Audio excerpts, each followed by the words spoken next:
Sanathoi amadi Thoibina class loiraga tholakpada Dinesh tu mamanaba amaga gate to the lairami Dinesh Prabrab changsilaklaga Thoibe amta ngai ko Thoibi mamit tu phaina yengi Dinesh na adui mi yengu torokanu da Thoibi na wase amungang wada gyan tanase hanjin ngang nawai mathau tadi aduk chumbo ado kanan hayo hai nupi ani do kaisi khumlakde ado aina haibudu bo kamai tausi haino Sanathoi na nangi se miyam usdaba male ekhoina hanjin haikraba natro adumaina chaka torokanu na Dinesh na nangoda hairoina Haiger Haira, Masagi Namane, Aduna, Nanhalako, Hungudane, Engoda Sui. Nankina Namora Kaidoroge, Aina Pami Nusi Hivasibo, Cam Kairage. Toybidi, Mamai to look to Nele, Dinesh Sanatoiga, Kana Katnari, Tanja Aduda, Kadom Dagino Kanghode, Dinesh to Lusam Pairaga, Maning Lomda, Lakdana Sing Toki, Gianta Hodana, Maning the Kangsin Lakba Aduda. Dinesu ikang baga kaiga masadu ngakjaba ngamde chinglibaduda adum chatli nupi ani dusu ipapa khana yenglakpada malem oirami malemna nupi yenga da karan yam da wai waraba asi hairaga Dinesh ki mamai duda kinna nirak thinjili Dinesh makut ka hanba nang haude natondagi na hitari Dinesh ki mamana ba adusu changchilai Adubu malem na khangkaw bana tukre nupiani adu chensinduna malem bu khamjili adubu Dinesh na yam usitan hairi oh som na magi kaya subuna wahai aduda malem do amukku sangsilaga phuge tawi adubu Sanathoi na yalaga hairi yambo manabirono ba chalase malem na oi mi usdaba wangang dungang no Tanja aduda Nganthoi su gari thausilakle taunariba mataw aduda pakhatna chensilai Dinesh na amukasu yam usitana noklaga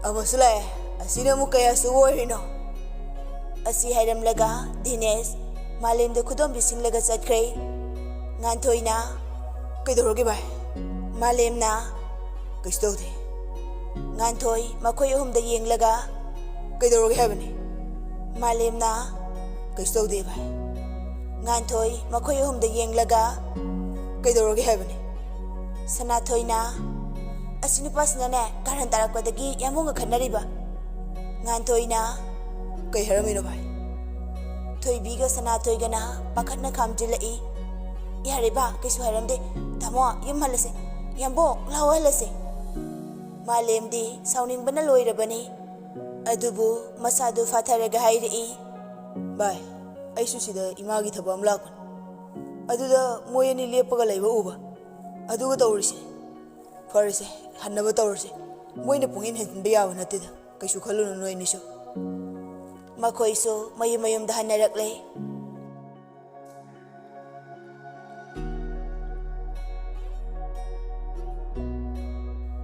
Thoibi masadu pakhatpaga nungaitabaga pasile Thoibi na khali mana maram oiraga imung mahilang batare haina tatana Nganthoi da larik tamlaroi haije adubo Nganthoi na thiamduna nong manini class atrabasu humni subada chatli makhoi na class loidringai Nganthoi na gate ngairaga leibi aduna matam kharadi amuk kaisu tawdre Dinesu thawoina tawge haiba ama yauna tawrakle nong manini amuk laoi humni subada amuk lakani aduga Thoibi amadi Sanathoi na thaiduna hek chatlagana mamangda thatuna wari sarakpa Nganthoi laagana mana kachu tawdaba hek saba Nganthoi su magi thabak amagi mayumda leite aduna Sanathoi ga Thoibi ga su gari machada chatli Dinesh ti loire amuk toiba nungai jabi haibadu yaure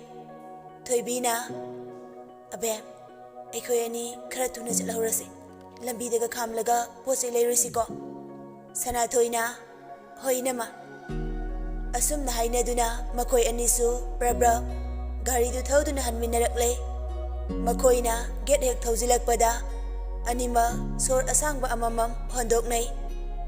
Tasengna Dinesh na Thoibida awaba piba haibadu oirabani. Numit adumaso makoy na thokaningdaba kemta thoktabi haujingkre. Mathangi numit ni Sanathoy Thoibiga gari machada mayumdagi thongminarakbani. Anima khangprei khangi. Thoibi swailawi. Dinesh tu matomta gari macha amada makoy gi gate ki wangmada makoy na tholakpaga unabagi mawongda leptuna leirami. Thoibina abem ai lehorage nang chalo. Sanathoyna inama ai su itomta chatpa tale. Ai lehorage natradine pharak yam tarani noi tamosu leiba nate. Inama assignment submit tawdoido kamai tawdoino ai khoi ani mak chatradi yaroi. Thoibi ngaihak tumina lei aduga hairai nang yambung hoibau thang talasu tana chalo aduga ne yambung ga puna chatminaro. Inama itomta chatpa tale aisu ai khoi ani chalase. Nupi ani duna Dinesh ta haifet yenglaga gari thaudoraktabaduda Dineshu adum leplaga yengduna lei. Thoibina harise yambung hoi phawba chatlase aduga ne ayumda amuk thilamo noi anina. Hoinama makoy anidu adum na hainaraga gari du thaudorakle. Dinesh ti harauna masu inarai. Dinesh khara nakna Sanathoy hoigi manakta thaujilakpada ngairi. Makoyna malem hoigi mayum yawbana handuna adum gari du thaujilakle sumang phawba. Purnima sumang da leirami. Makoy ni ipapa khatna gari thaujilakpaduda hanglai. Purnima na hey tapna thaunin hoibo tu batare ne kaidorage adu pakhatlidubo. Sanathoy sor thabet holag hairi. Ima yambungdi nang yambungdi maningda leiramni ne kaidore ima da hayu kanana kari tawrage ichada. Ima yambung amta kaubiyo. Hoi Purnima su maninglomda onsinduna machanupabu kaujai. Ibungo tabro ne nangbo amta laune. Malem su tara duna thoglai. Kaidore ima kaidorage noyani de. Sanathoyna yambo nahan muki nupado adudo asida. Sanathoy pakhatpaga kaiga wadu phajana tamba ngamdre. Purnima na karino ne he nahan muki nupa haiba. Malemna adu kaidore haibano phajana hayuse pakhat kano. Asida asi hairaga Sanathoyna thongalomda makhut thili. Malemna asida lehawi hairo. Hoi Madiam Henjelena Soyora Mokong du Tudio Haidun Tori. Purnima Pakatuna Machabu Kamjinjarai. Hey Pingat Kinune Nangbo Tapna Hainabaya Budubu Bema Kashum the Kangano Pakat Gano Se Imasu Nangabung Sulai Shidi Kashutorida. Malemna No any class atora. Sanathoyna Thoibina Yambo ay chatlaroige yambunga abemga amta samina bayaga dro. Malemna nang salaro haidi kaigino asilay bera nateda aido sum. Malemna wadu fathalag hairi. Kaisi tawroi mana lam hekta panghen hen bayarane ai leisidi kaidau saloideno ai thinge lawu soya lakani hera mi usitaba saradana. Purnima na machabu themjin birai. Malemna noyani ngak leiramuko ai gari solorke aduga aiga puna salase noi class loidri fawba ai ngai. Purnima na heima ibungo ngasai ne mamangi thoibana gari du thabak sataba yadre haidana wai khibani ne aisu nang kaisu saloi haibaduda pithokibani ne. Malemna hoine ko hine de adudi kamai tawne halaktri jalo moiba haladi thilakanina. Thoibina yambo abemgo ina chatpiro aikhoido chatlaroigi hairasu assignment ama submit tawdaba yadaba malaiba aduine. Purnima na nangdi yawdrasu yagadro. Thoibina adugi budi yani ima abem la ira ama yawradi pare adudi adumaina tawro.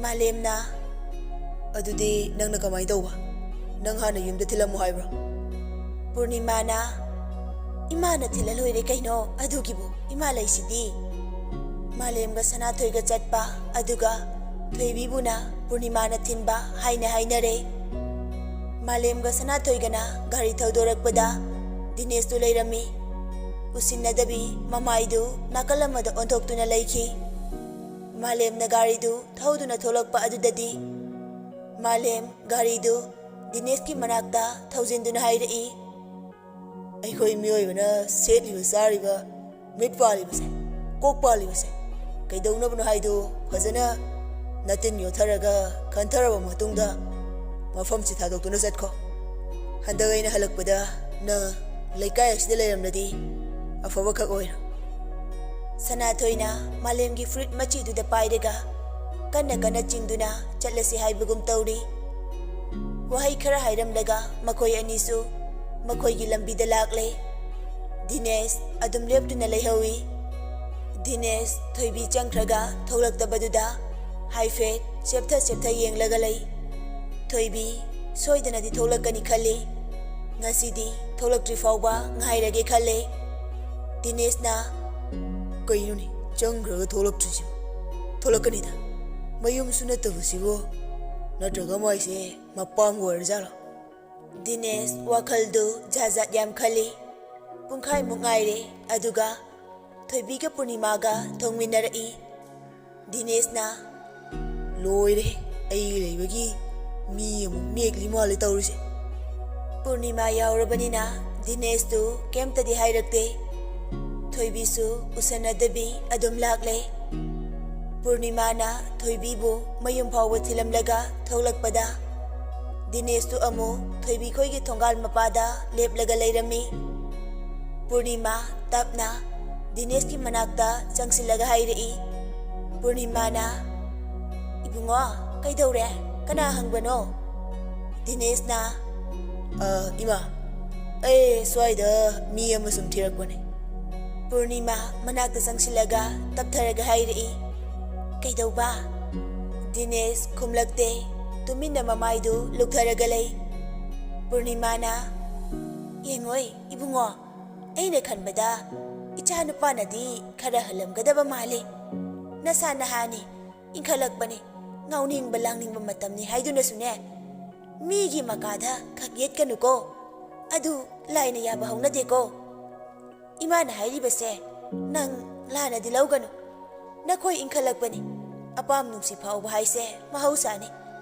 aikhoina ne phana thingduna sune lai koti chama laklabasu thingba ngaba nate adubu ne mase pumbase isana yaba yadaba haibase khantagadabani ichana tawribase laikai mamangda yamna phajade aduga nupi macha adusune mapuroi balairabani magi sune imung manung haiba amale aduna ne nang munna khalu ima chatlage ko nang su halo ngasi oirabasune hayeng makhaidi asumna lakanu ko wahai kharasi hairamlaga Purnima su halakle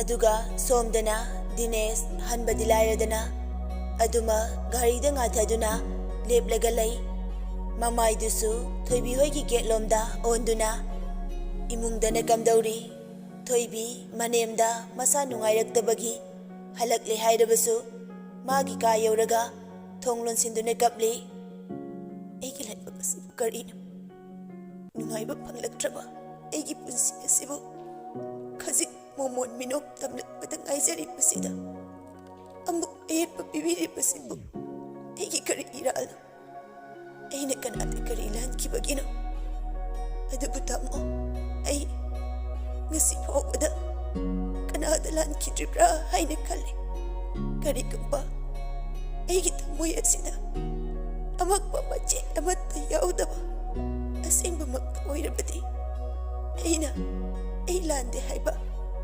ichilasina haidrabas tamona ibu thazabiyoko tanjaduda thoibigi folakbagi makon tarakbada gyan tarai phondu kadaidano thirakbada bekta adumak oiramnani khanduna lauthok-lure yenglakbada nganthoigi oirami thoibi mamai mamettu phatphat taithoklaga koldu paikhatli ꯍꯜꯂꯣ ꯉꯥꯟꯊꯣꯏꯅ ꯀꯩ ꯂꯩꯔꯣ ꯍꯥꯏꯅꯣ ꯇꯥꯃꯣ ꯍꯟꯕꯤꯔꯛꯑꯕꯣ ꯉꯥꯏꯈꯣ ꯀꯩꯗꯧꯔꯦ ꯅꯀꯣꯜꯗꯣ ꯀꯞꯄꯤꯔꯣ ꯊꯣꯏꯕꯤ ꯃꯁꯥꯗꯨ ꯁ꯭ꯋꯥꯏ ꯂꯥꯎꯏ ꯀꯞꯇꯦꯗ ꯀꯩꯁꯨ ꯇꯧꯗꯦ ꯑꯩꯉꯣꯟꯗꯗꯤ ꯑꯣꯏꯗꯕ ꯉꯥꯡꯒꯅꯨ ꯊꯣꯏꯕꯤ ꯍꯟꯗꯛꯀꯤ ꯋꯥꯍꯩꯗꯨꯗꯤ ꯈꯨꯝꯂꯛꯇ꯭ꯔꯦ ꯉꯥꯟꯊꯣꯏꯅ ꯀꯩꯒꯤꯅꯣ ꯅꯪꯅ ꯀꯥꯟꯅꯗꯕꯗ ꯋꯥꯈꯜ ꯄꯪꯈꯟ ꯈꯟꯖꯤꯜꯂꯤꯗꯨꯕ ꯃꯤꯅ ꯋꯥꯊꯤ ꯇꯧꯔꯒ ꯑꯗꯨꯏ ꯁꯔꯨꯛꯄꯨꯗꯤꯁꯦ ꯀꯩ ꯂꯩꯔꯣ ꯍꯥꯏꯅꯣ ꯍꯥꯏꯔꯣ ꯀꯩꯁꯨꯝꯇ ꯂꯩꯔꯛꯇ꯭ꯔꯁꯨ ꯌꯥꯅꯤꯌꯦ ꯌꯥꯗꯦ ꯌꯥꯗꯦ ꯑꯃ ꯍꯥꯏꯔꯣ ꯆꯥꯅꯤꯡꯕ ꯑꯃ ꯇꯥꯃꯣꯅ ꯄꯤꯖꯅꯤꯡꯕ ꯑꯃ ꯍꯦꯛꯇ ꯑꯗꯨꯕꯨꯗꯤ ꯑꯩꯅ ꯉꯁꯥꯏꯅ ꯄꯤꯖꯅꯤꯡꯕ ꯈꯜꯂꯒ ꯂꯩꯔꯤꯅꯦ ꯅꯪꯒꯤ ꯑꯃ ꯍꯥꯏꯔꯣ ꯍꯥꯏꯕꯅꯤ ꯍꯥꯏꯗ꯭ꯔꯗꯤ ꯌꯥꯗ꯭ꯔꯣ ꯌꯥꯗꯦ ꯍꯩ ꯆꯥꯅꯤꯡꯉꯦ ꯀꯩ ꯍꯩꯅꯣ ꯍꯥꯏꯁꯦ ꯈꯪꯗꯦ ꯑꯗꯨꯗꯤ ꯑꯃ ꯍꯦꯛꯇ ꯌꯥꯔꯦ ꯑꯗꯨꯒꯅꯦ ꯎ ꯊꯥꯡꯖꯤꯡꯒ ꯀꯩꯅꯣ ꯎ ꯊꯥꯡꯖꯤꯡ ꯍꯥꯏꯗꯤ ꯊꯥꯡꯖꯤꯡ ꯃꯔꯨꯗꯧꯅ ꯇꯧꯕ ꯑꯃ ꯌꯣꯟꯕꯅꯦ ꯑꯩꯁꯨ ꯀꯩ ꯍꯥꯏꯅ ꯇꯥꯛꯇꯣꯏꯅꯣ ꯈꯪꯗꯦ ꯐꯔꯦ ꯐꯔꯦ ꯑꯩꯅ ꯊꯣꯛꯄ ꯊꯤꯔꯛꯑꯒꯦ ꯑꯗꯣ ꯐꯪꯗ꯭ꯔꯗꯤ ꯀꯃꯥꯏꯅ ꯇꯧꯕ ꯐꯪꯗ꯭ꯔꯒꯅ ꯍꯩꯈꯛ ꯂꯩꯔꯣ ꯍꯣꯏ ꯍꯣꯏ ꯑꯩꯁꯨ ꯌꯧꯁꯤꯜꯂꯛꯂꯕꯅꯤ ꯀꯞꯂꯝꯕꯒ ꯌꯥꯔꯣꯏꯀꯣ ꯑꯩ ꯌꯥꯝ ꯋꯥꯔꯖꯥꯅꯤꯀꯣ ꯀꯦꯊꯔꯒ ꯂꯩꯔꯝꯃꯨ ꯑꯗꯨꯅ ꯀꯩꯒꯤ ꯋꯥꯕ ꯐꯅꯕ ꯊꯣꯏꯕꯤ ꯋꯥꯗꯤ ꯑꯃꯠꯇ ꯍꯥꯏꯔꯛꯇꯦ ꯅꯣꯛꯇꯃꯛ ꯅꯣꯛꯏ ꯁꯣꯝꯗꯅ ꯃꯥꯅ ꯅꯣꯛꯄꯒꯤ ꯃꯈꯣꯜꯗꯨ ꯇꯥꯕꯗ ꯉꯥꯟꯊꯣꯏ ꯃꯣꯃꯣ ꯅꯣꯛꯏ ꯃꯈꯣꯏ ꯑꯅꯤꯁꯨ ꯀꯣꯜꯗꯨ ꯊꯝꯅꯈ꯭ꯔꯦ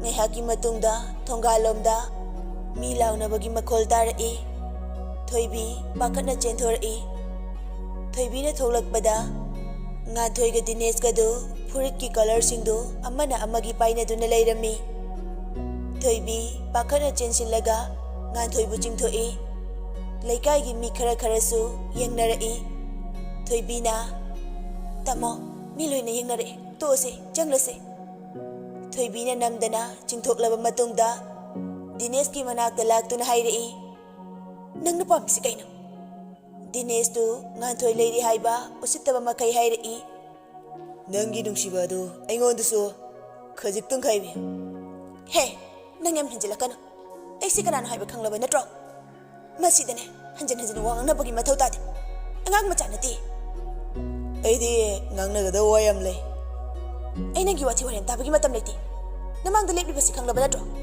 ꯑꯃꯨꯛꯀꯁꯨ ꯍꯥꯏꯔꯤ ꯑꯩꯅꯦ ꯏꯆꯥ ꯏꯋꯥ ꯂꯩꯔꯕꯅꯤ ꯅꯪꯒꯤ ꯈꯣꯡꯐꯝꯗ ꯍꯟꯗꯣꯛꯈꯤꯕꯅ ꯅꯪꯒꯤ ꯑꯐꯕ ꯑꯣꯏꯒꯅꯤ ꯑꯩ ꯉꯝꯃꯣꯏ ꯗꯤꯅꯦꯁꯀꯤ ꯋꯥꯇꯥꯗꯨꯗ ꯉꯥꯟꯊꯣꯏꯗꯨ ꯑꯃꯨꯛꯀꯁꯨ ꯆꯪꯁꯤꯜꯂꯛꯏ ꯑꯗꯨꯕꯨ ꯊꯣꯏꯕꯤꯅ ꯈꯥꯝꯗꯣꯛꯏ ꯇꯥꯃꯣ ꯆꯪꯂꯁꯤ ꯂꯥꯛꯑꯣ ꯃꯤ ꯃꯃꯥꯡꯗ ꯏꯀꯥꯏꯖꯩꯕ ꯊꯣꯏꯕꯤꯗꯨ ꯑꯃꯨꯛꯀꯁꯨ ꯗꯤꯅꯦꯁꯇ ꯑꯣꯟꯁꯤꯟꯗꯨꯅ ꯍꯥꯏꯔꯛꯏ ꯑꯩꯅ ꯈꯥꯝꯗꯣꯛꯂꯤꯁꯦ ꯅꯪꯒꯤ ꯈꯜꯂꯒ ꯅꯠꯇꯦ ꯈꯪꯉꯕ꯭ꯔꯥ ꯅꯪꯒꯨꯝꯕ ꯃꯤꯒ ꯑꯩꯒꯤ ꯏꯄꯨꯔꯣꯏꯕꯅ ꯍꯟꯖꯤꯟ ꯍꯟꯖꯤꯟ ꯑꯣꯟꯁꯤꯟꯅꯕ ꯂꯦꯝꯗꯦ ꯍꯥꯏꯕꯒꯤꯅꯤ ꯉꯥꯟꯊꯣꯏꯁꯨ ꯃꯥꯒꯤ ꯅꯨꯄꯤ ꯑꯃꯗꯤ ꯏꯃꯨꯡꯒꯤ ꯏꯖꯠ ꯁꯣꯛꯄ ꯌꯥꯕ ꯃꯇꯥꯡ ꯑꯣꯏꯕꯅ ꯀꯟꯅ ꯎꯔꯥꯎ ꯊꯔꯥꯎꯗꯨꯅ ꯈꯠꯅꯕ ꯄꯥꯝꯗꯦ ꯊꯣꯏꯕꯤꯅ ꯃꯥꯡ ꯊꯥꯔꯒ ꯂꯥꯛꯇꯨꯅ ꯒꯦꯠ ꯑꯗꯨ ꯍꯥꯡꯗꯣꯛꯂꯔꯦ ꯉꯥꯟꯊꯣꯏꯁꯨ ꯒꯥꯔꯤ ꯊꯧꯖꯤꯜꯂꯛꯏ ꯃꯈꯣꯏ ꯑꯅꯤꯅ ꯆꯪꯂꯛꯄꯗ ꯂꯩꯃ ꯁꯨꯃꯥꯡꯗ ꯂꯩꯔꯝꯃꯤ ꯂꯩꯃꯅ ꯏꯕꯨꯡꯉꯣ ꯀꯩꯗꯧꯔꯦ ꯊꯣꯡꯒꯥꯜꯗ ꯃꯤ ꯈꯠꯅꯕ꯭ꯔꯣ ꯉꯥꯟꯊꯣꯏꯅ ꯃꯊꯣꯡ ꯃꯔꯝ ꯈꯪꯕ ꯃꯤ ꯅꯠꯇꯦꯗꯤ ꯋꯥꯊꯤ ꯋꯥꯔꯦꯝꯅꯤ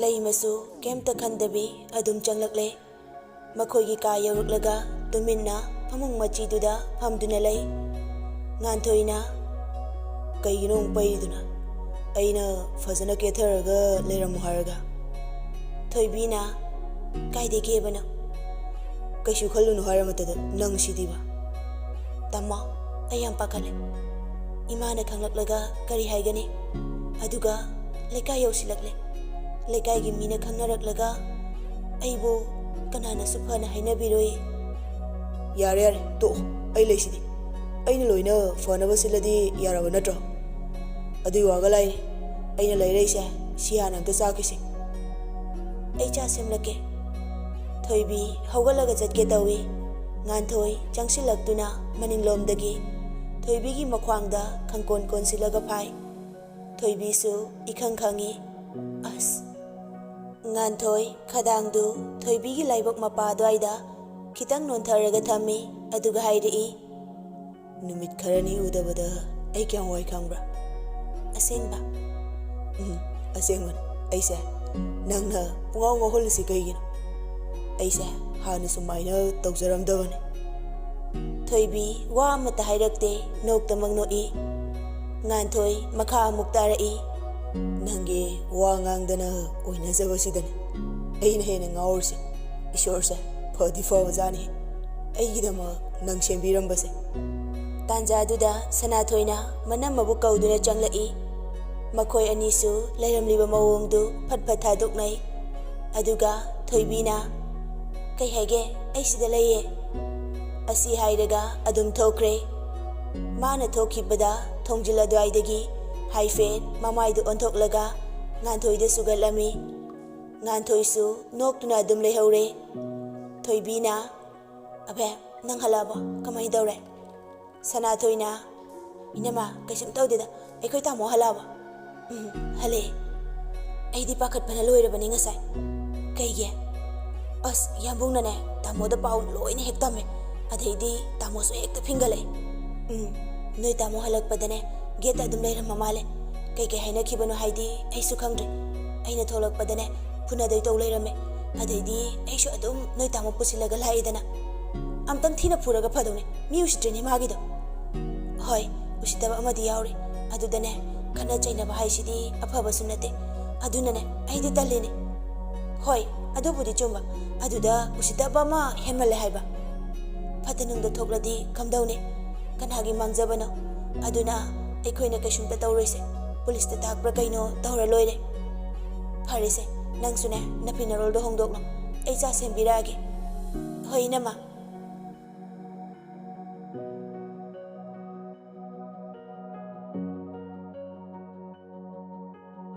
ꯈꯔ ꯉꯥꯡꯅ ꯈꯔ ꯈꯠꯅ ꯃꯇꯝ ꯈꯔ ꯑꯁꯨꯝ ꯍꯧꯖꯤꯟꯈ꯭ꯔꯦ꯫ ꯊꯣꯏꯕꯤꯁꯨ ꯀ꯭ꯂꯥꯁ ꯆꯠꯇ꯭ꯔꯦ.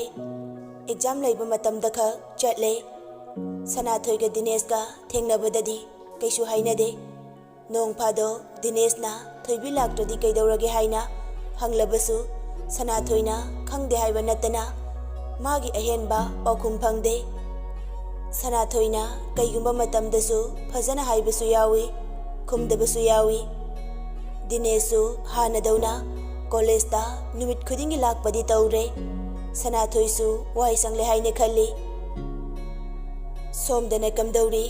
ꯃꯦꯝꯆꯥ ꯑꯃꯗꯤ ꯇꯣꯟꯕꯨ ꯂꯨꯀꯣꯏꯅ ꯃꯊꯛ ꯃꯈꯥ ꯑꯣꯟꯕ ꯃꯈꯩ ꯊꯕꯛ ꯁꯨꯍꯜꯂꯝꯃꯤ꯫ ꯅꯣꯡꯃꯒꯤ ꯑꯌꯨꯛ ꯉꯟꯅ ꯍꯧꯒꯠꯇꯨꯅ ꯂꯥꯏ ꯊꯥꯡꯃꯩ ꯊꯥꯟꯕꯗꯒꯤ ꯍꯧꯔꯒ ꯏꯃꯨꯡꯒꯤ ꯊꯕꯛ ꯄꯨꯝꯕ ꯇꯧꯍꯜꯂꯤ ꯅꯨꯄꯤ ꯑꯃ ꯑꯣꯏꯅ꯫ ꯃꯃꯥ ꯑꯣꯏꯕꯤꯁꯤꯡꯅ ꯃꯆꯥꯅꯨꯄꯤ ꯁꯦꯝꯕ ꯑꯃꯗꯤ ꯇꯥꯛꯄꯤ ꯇꯝꯕꯤꯕꯒꯤ ꯊꯕꯛ ꯇꯧꯔꯛꯇ꯭ꯔꯕꯗ ꯃꯄꯥ ꯑꯃ ꯑꯣꯏꯅ ꯂꯨꯈꯣꯏꯅ ꯇꯧꯔꯦ꯫ ꯑꯗꯨꯒ ꯃꯦꯝꯆꯥꯕꯨꯅ ꯏꯪꯈꯣꯜ ꯀꯣꯏꯍꯜꯂꯤ꯫ ꯅꯣꯡꯃ ꯊꯣꯏꯕꯤ ꯑꯃꯗꯤ ꯉꯥꯟꯊꯣꯏ ꯃꯅꯦ ꯍꯣꯏꯗ ꯑꯌꯨꯛ ꯉꯟꯇꯥꯅ ꯂꯥꯛꯂꯦ꯫ ꯃꯈꯣꯏ ꯑꯅꯤꯒ ꯁꯥꯟꯅꯒꯗꯕ ꯋꯥꯔꯤ ꯂꯩ ꯍꯥꯏꯗꯨꯅ ꯃꯅꯦꯅ ꯀꯧꯕꯅꯤ꯫ ꯊꯣꯏꯕꯤꯅ ꯃꯧ ꯑꯃꯒꯤ ꯆꯞ ꯆꯥꯕ ꯐꯤꯖꯣꯜꯗ ꯆꯦꯡꯇꯛ ꯇꯧꯕꯤ ꯈ꯭ꯋꯥꯡꯗꯨꯗ ꯐꯅꯦꯛ ꯃꯄꯥꯜ ꯅꯥꯏꯕꯤ ꯃꯣꯔꯣꯛ ꯑꯀꯥꯕ ꯃꯆꯨ ꯑꯃ ꯃꯄꯣꯞ ꯀꯥꯏꯗꯅ ꯁꯦꯠꯂꯤ꯫ ꯑꯗꯨꯒ ꯌꯦꯠ ꯊꯪꯕ ꯂꯦꯡꯕꯥꯜꯗꯒꯤ ꯐꯅꯦꯛꯀ ꯆꯥꯅꯕ ꯐꯤ ꯑꯄꯥꯕ ꯑꯃꯁꯨ ꯄꯥꯅ ꯁꯟꯗꯣꯛꯇꯨꯅ ꯌꯥꯜꯂꯤ꯫ ꯁꯥꯡꯂꯕ ꯃꯁꯝꯗꯨ ꯃꯄꯣꯞ ꯀꯥꯏꯗꯅ ꯇꯨꯡꯂꯣꯝꯗ ꯁꯝꯕꯨꯜ ꯑꯣꯏꯅ ꯄꯨꯟꯁꯤꯜꯂꯤ꯫ ꯍꯦꯛ ꯌꯦꯡꯕꯗ ꯑꯋꯥꯠꯄ ꯑꯃꯠꯇ ꯂꯩꯇ꯭ꯔꯦ꯫ ꯊꯣꯏꯕꯤꯒꯤ ꯃꯅꯦꯗꯨ ꯊꯣꯏꯕꯤꯕꯨ ꯃꯃꯤꯠ ꯀꯨꯞꯇꯕ ꯃꯈꯩ ꯌꯦꯡꯗꯨꯅ ꯂꯩ꯫ ꯃꯀꯣꯛꯇꯒꯤ ꯃꯈꯣꯡ ꯐꯥꯎꯕ ꯌꯦꯡꯉꯤ꯫ ꯑꯗꯨꯕꯨ ꯑꯋꯥꯠꯄ ꯑꯃꯠꯇ ꯂꯩꯇꯦ ꯍꯥꯏꯕ ꯌꯥꯏ꯫ ꯊꯣꯏꯕꯤꯒꯤ ꯇꯅꯧ ꯇꯅꯧꯕꯤ ꯃꯥꯏꯊꯣꯡ, ꯅꯣꯡꯃꯇꯁꯨ ꯃꯣꯃꯣꯟ ꯃꯤꯅꯧ ꯎꯈꯤꯗ꯭ꯔꯕ ꯃꯥꯏꯊꯣꯡꯗ ꯉꯁꯤꯗꯤ ꯃꯣꯃꯣ ꯅꯣꯛꯂꯦ꯫ ꯅꯣꯡꯃꯇ ꯅꯨꯄꯤ ꯑꯃ ꯑꯣꯏꯅ ꯃꯀꯦ ꯁꯦꯝꯂꯛꯈꯤꯗꯦ꯫ ꯑꯗꯨꯕꯨ ꯉꯁꯤꯗꯤ ꯅꯥꯇꯣꯟꯗ ꯆꯟꯗꯣꯜ, ꯆꯤꯟꯕꯥꯜꯗ ꯉꯥꯡꯇꯛ ꯇꯧꯕꯤ ꯂꯤꯞꯁꯇꯤꯛ, ꯑꯗꯨꯒ ꯃꯤꯠꯇꯅ ꯀꯥꯖꯜ ꯄꯥꯔꯞꯅ ꯌꯦꯛꯂꯤ꯫ ꯃꯅꯥꯗ ꯌꯦꯡꯂꯨꯏ ꯑꯋꯥꯠꯄ ꯂꯩꯇꯦ꯫ ꯄꯤꯛꯇꯛ ꯇꯧꯕ ꯈꯣꯈꯣꯔ ꯑꯃ ꯌꯥꯜꯂꯤ꯫ ꯉꯛꯇꯁꯨ ꯁꯅꯥꯒꯤ ꯂꯤꯛ ꯃꯔꯤ ꯄꯤꯛꯇꯛ ꯇꯧꯔꯒ ꯊꯣꯏꯕꯤ ꯍꯥꯏꯅ ꯊꯥꯕ ꯑꯃꯁꯨ ꯁꯤꯔꯤ꯫ ꯃꯈꯨꯠ ꯑꯅꯤꯗꯁꯨ ꯁꯅꯥ ꯃꯆꯨꯒꯤ ꯈꯨꯖꯤ, ꯈꯨꯠꯁꯥꯗ ꯔꯥꯁꯤ ꯂꯩꯕ ꯈꯨꯗꯣꯞ ꯑꯃꯃꯝ ꯅꯥꯝꯃ ꯅꯥꯝꯃꯗ ꯁꯤ꯫ ꯃꯅꯦꯗꯨ ꯃꯤꯠ ꯀꯨꯞꯀꯅꯤ ꯍꯥꯏꯕ ꯀꯥꯎꯈ꯭ꯔꯦ꯫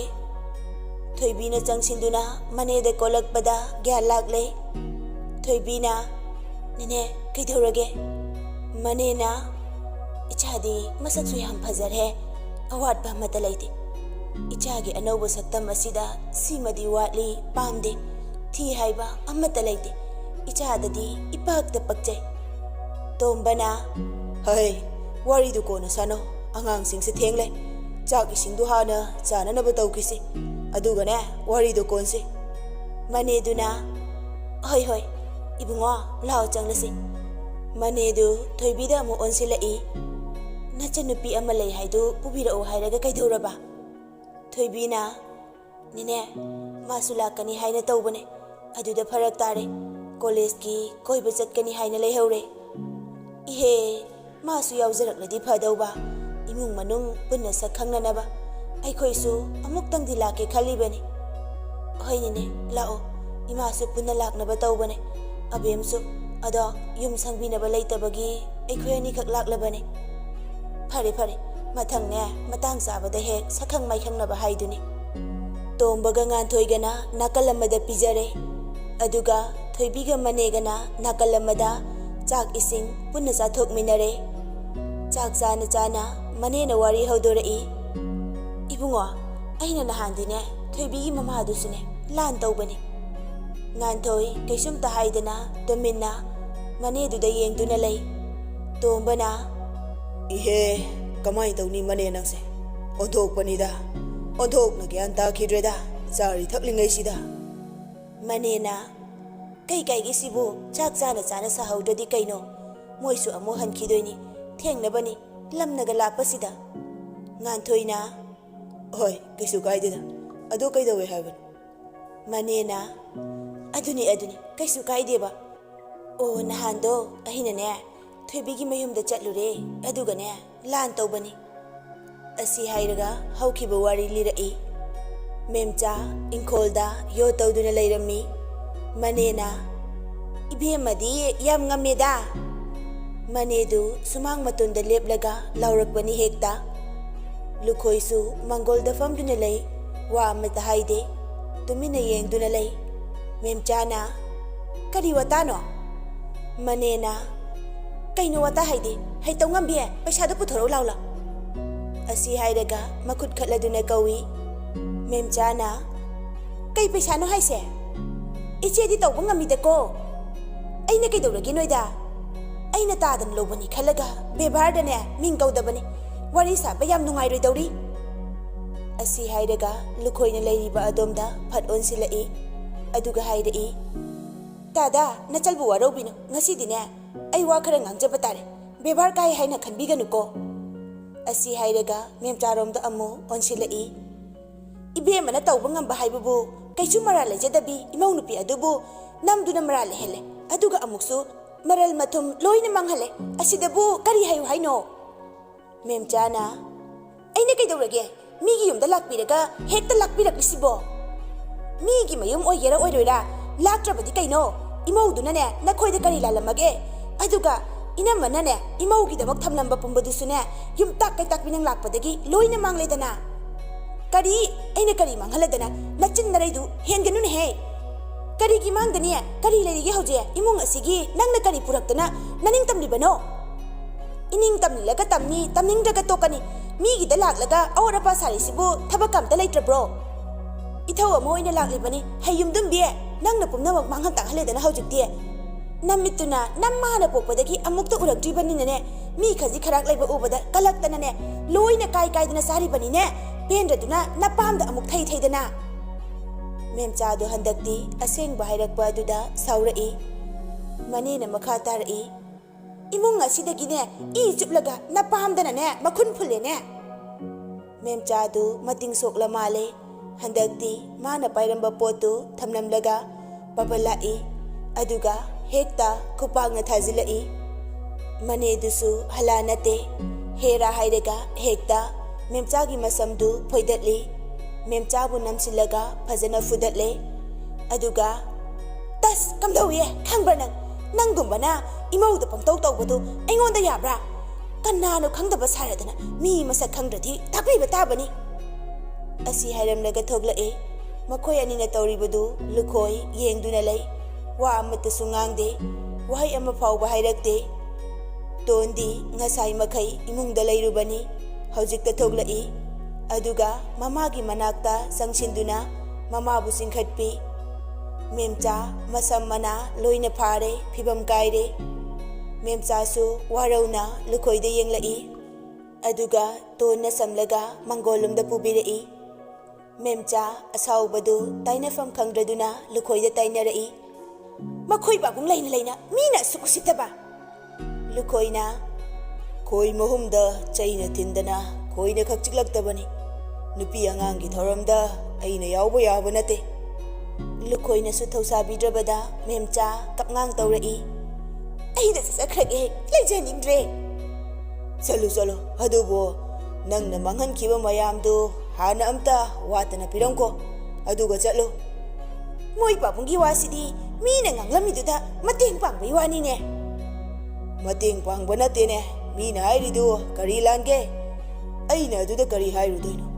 ꯃꯤꯗꯤ ꯑꯔꯥꯟꯕ ꯑꯃꯠꯇꯁꯨ ꯍꯥꯏꯔꯝꯗꯦ, ꯑꯆꯨꯝꯕ ꯉꯥꯛꯇꯅꯤ ꯍꯥꯏꯔꯤꯕ꯫ ꯐꯩ ꯑꯁꯤ ꯍꯥꯏꯔꯝꯂꯒ ꯏꯃꯨꯡꯗ ꯆꯪꯈ꯭ꯔꯦ꯫ ꯃꯆꯤꯟꯗꯁꯨ ꯃꯨꯔꯨꯝ ꯁꯣꯜꯂꯤ꯫ ꯑꯩꯅ ꯃꯤꯒꯤ ꯃꯃꯥꯡꯗ ꯐꯖꯗꯦ ꯍꯥꯏꯗꯅ ꯑꯁꯨꯝ ꯇꯧꯕꯅꯦꯕ, ꯌꯥꯝ ꯍꯦꯟꯖꯤꯜꯂꯛꯑꯗꯤꯅꯦ ꯏꯄꯨꯔꯣꯏꯕ ꯑꯣꯏꯔꯁꯨ ꯂꯦꯝꯅ ꯊꯥꯔꯣꯏ, ꯈꯪꯅꯤꯗꯅ ꯑꯗꯨꯕꯨꯗꯤ꯫ ꯑꯩꯁꯦ ꯃꯦꯝꯆꯥꯅꯤ ꯍꯥꯏꯕꯁꯤ ꯈꯪꯗ꯭ꯔ ꯃꯥꯜꯂꯦ꯫ ꯃꯦꯝꯆꯥꯅ ꯃꯨꯔꯨꯝ ꯁꯣꯟꯕꯗꯨ ꯇꯣꯟꯁꯨ ꯇꯥꯏ, ꯑꯗꯨꯕꯨ ꯀꯔꯤꯁꯨ ꯍꯥꯏꯗꯦ꯫ ꯇꯣꯟꯅ ꯈꯜꯂꯤ, ꯍꯟꯗꯛ ꯃꯄꯥꯅ ꯃꯈꯣꯏꯗ ꯇꯧꯔꯤꯕꯁꯤ ꯂꯥꯜꯂꯤ, ꯑꯗꯨꯒ ꯃꯆꯦꯅ ꯂꯣꯏꯅ ꯁꯨꯝꯈ꯭ꯔꯦ ꯍꯥꯏꯅꯁꯨ꯫ ꯃꯔꯝꯁꯤꯅ ꯇꯣꯟꯅꯁꯨ ꯃꯄꯥꯕꯨ ꯑꯗꯨꯛꯀꯤ ꯃꯇꯤꯛ ꯋꯥꯔꯧꯏ꯫